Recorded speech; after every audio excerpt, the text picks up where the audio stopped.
Alors, je vous présente la cuvée Saint-Romain Blanc. Le lieu-dit, c'est Le Jaron.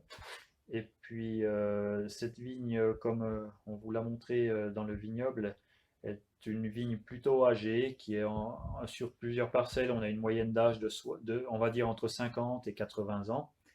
Une qualité régulière, mais le fait que le chardonnay est planté sur un sol très calcaire, on a ici un vin qui exprime beaucoup des arômes de fleurs, voire certaines années comme 2020, des arômes de fruits exotiques, puisque le soleil a permis une très belle maturité. Là, on est sur un vin plutôt minéral, de durée de garde entre 2 et 5 ans environ.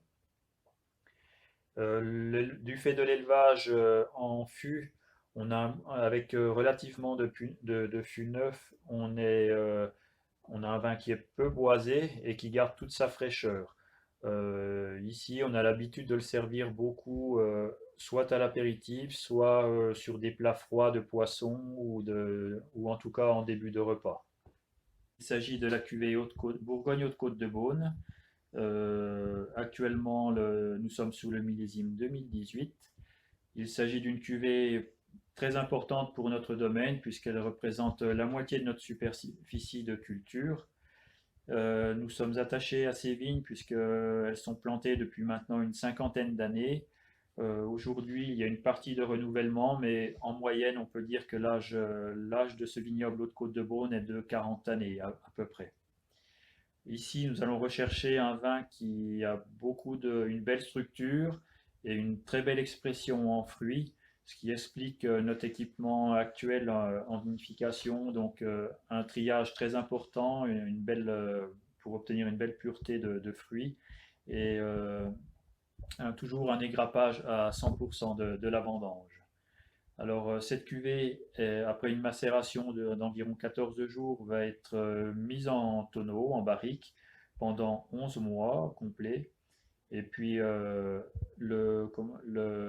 proportion de fût neuf est d'environ 15% maximum aussi, toujours pour préserver vraiment la qualité de base du vin. Et simplement, je dirais, le fût a pour but d'affiner ce vin, d'affiner les tanins et apporter une petite complexité.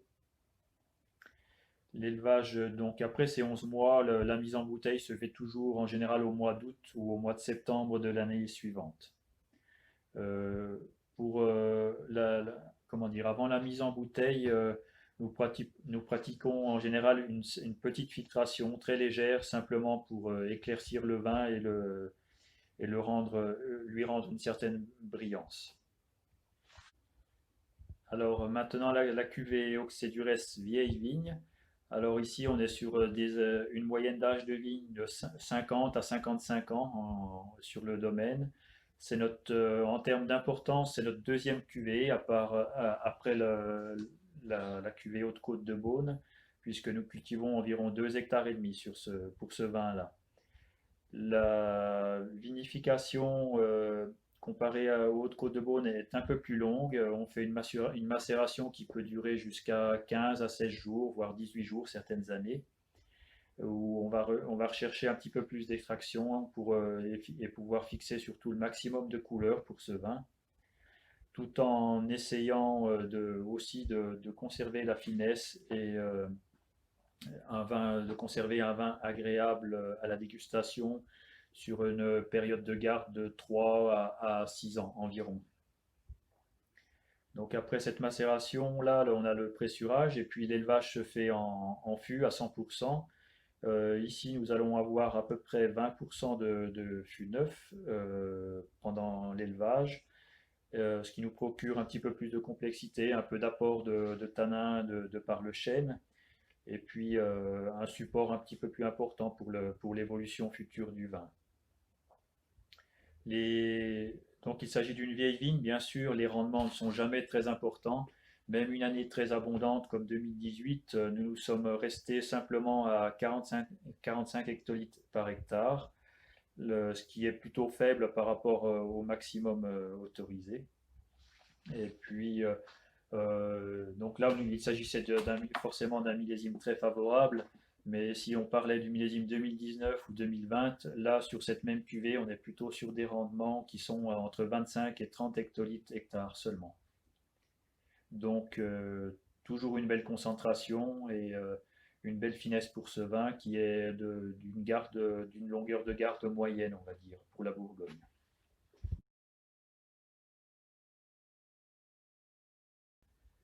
Alors, pour parler des millésimes, des derniers millésimes mis en bouteille, on pourra dire que 2018 était l'année parfaite puisqu'on avait à la fois quantité et qualité et surtout aussi bien en blanc qu'en rouge d'ailleurs. Le cépage chardonnay, le cépage pinot noir ont très bien supporté le type de climat ni trop chaud ni trop froid.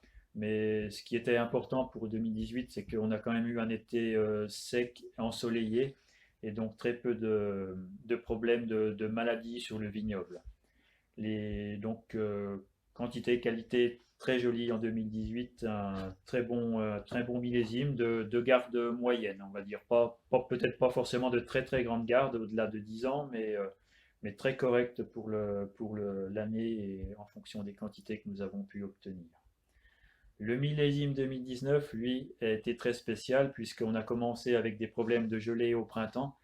L'hiver avait été très chaud, la vigne a commencé à pousser très rapidement à partir du mois de mars. Et sur une partie du vignoble, nous avons dû subir les problèmes de gel printanier qui ont détruit entre 50 et 60% du potentiel de production. Donc une récolte très faible, aussi bien en chardonnay qu'en pinot noir. Et alors pour vous dire, par exemple sur Saint-Romain blanc, on était simplement à 25 hectolitres hectare sur ce millésime-là 2019. Sur les Océdures en rouge et sur les Hautes-Côtes de Beaune rouge, également, nous avons produit entre 25 et 30 hectolitres maximum sur ces deux appellations. Euh, donc la vigne avait démarré très tôt au printemps. Ensuite, on a eu le retard dû au gel. Et heureusement, l'été qui était également très très très chaud par rapport au normal des 10-20 dernières années, l'été très chaud a permis de rattraper ce retard et finalement d'avoir une très très belle maturité, une concentration très importante, donc peu de rendement, mais des raisins très sucrés, pas du tout de problème de brûlage par le soleil, et puis aussi au final des très très belles couleurs en rouge.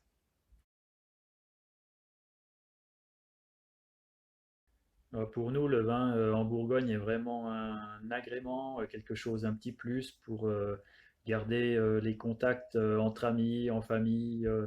C'est toujours une excuse de découvrir un nouveau vin, de faire une dégustation à l'aveugle aussi. Et c'est quelque chose de culturel qui est vraiment important de conserver à l'heure actuelle.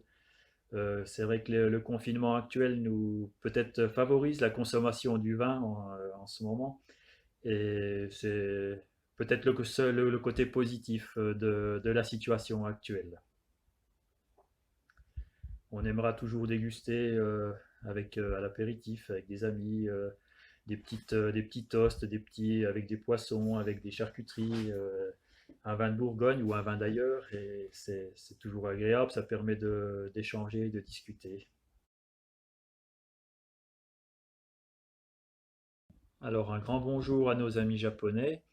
Et j'espère que vous aurez le plaisir de découvrir nos vins d'Auxey-Duresses, nos vins de Haute-Côte de Beaune, nos Saint-Romain blancs dans votre si joli pays et d'avoir l'occasion de les déguster entre amis, à la maison ou au restaurant. À votre santé.